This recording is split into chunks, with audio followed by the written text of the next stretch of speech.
नमस्ते दोस्तों। आज मैं आप लोगों को राहुल का सच्ची कहानी सुनाने जा रहा हूँ। जब राहुल और उसके दो दोस्त रात के वक्त अपने गांव के एक जंगल से गुजर रहे थे, तब उन्हें एक ऐसी चीज़ से मुलाकात हुई जिसके बाद राहुल को ये पूरी तरह से विश्वास हो गया कि भूत सचमुच में होता है। तो आइए सुनते हैं राहुल की कहानी उसी की जुबानी। मैं राहुल। उस वक्त हम लोग उस जंगल के रास्ते से जा रहे थे, जिस जंगल के बारे में हमारे गांव में काफ़ी अफवाहें हैं और हमारे गांव का लोगों का कहना है कि उस जंगल में भूतों का वास है।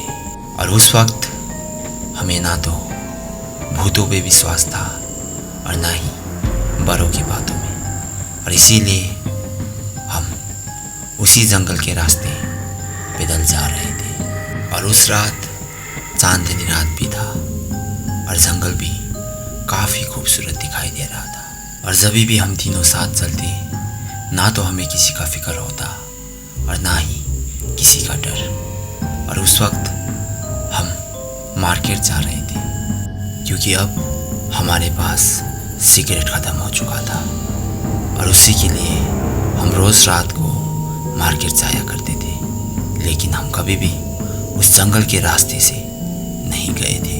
लेकिन उस वक्त हमारे पास टाइम ना होने के कारण हमें शॉर्टकट लेना पड़ा, लेकिन वही हम सबकी बड़ी गलती थी। सो उस जंगल का रास्ता बहुत ही छोटा था और हम तीनों एक साथ नहीं चल सकते थे और हम लाइन पे चल रहे थे। और उस वक्त मेरे दोस्त अभिनय के पास एक सिगरेट बचा था और वो सबसे पीछे चल रहा था और मैंने उसे सिगरेट जलाने को कहा। और जैसे ही अभिनय सिगरेट जलाने वाला था, पीछे से हमें एक आवाज़ सुनाई दिया।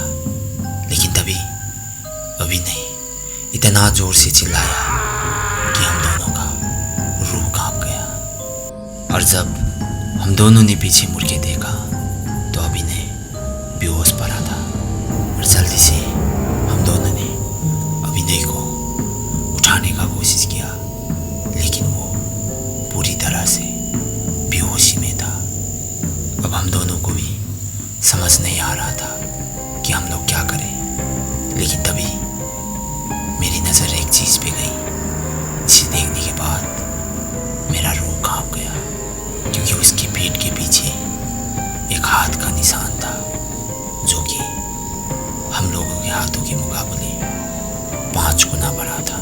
और उस हाथ के निशान पे लंबे लंबे नाखून का निशान भी था। इसे देखते ही अब हम दोनों का रूह कांप गया था। लेकिन जैसे तैसे हम दोनों ने अपने आप को संभाला और अभिनय को लेकर उस जंगल से निकल गए। और हम दोनों ने वो निशान बहुत ही अच्छी तरह से देखा था, इसीलिए हम अपने माँ बाप को भी दिखाने चाहते थे। लेकिन जब हम अपने घर पहुँचे तब तक वो निशान अभिनय की पीठ से गायब हो चुका था। और उस दिन से हम लोग उस जंगल पे कभी नहीं गए। वो जंगल अभी भी उतना ही खौफनाक है जब तब हुआ करता था। तो दोस्तों, होप आप सबको राहुल का रियल हॉरर स्टोरी पसंद आया हो और हमारे चैनल को लाइक और सब्सक्राइब करना मत भूलिएगा, क्योंकि ऐसे रियल हॉरर स्टोरी हम लाते रहते हैं हॉरर 7 PM पे।